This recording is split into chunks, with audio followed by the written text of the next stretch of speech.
cái ròn cái hẻo hết cái nghề ngót này vào in một ô các còi ngâm lời biếng đầu đều tè ròn su bì cả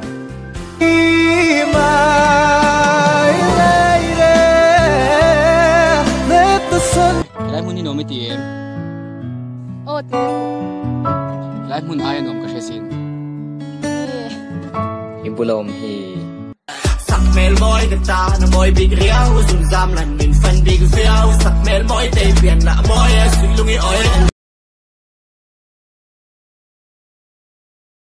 action lên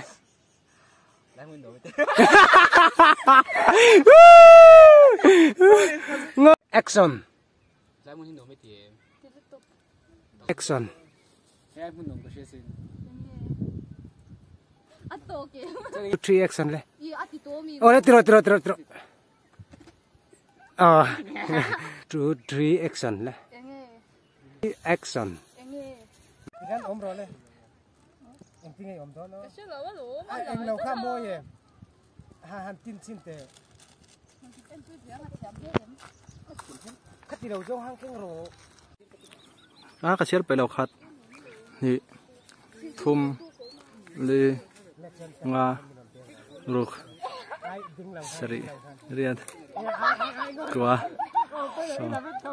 so pakhat kalau chiếc cho cháu nè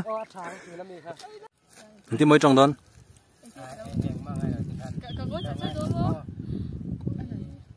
ngaro 1 2 3 action à ô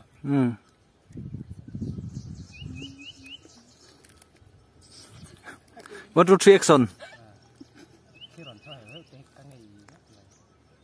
okay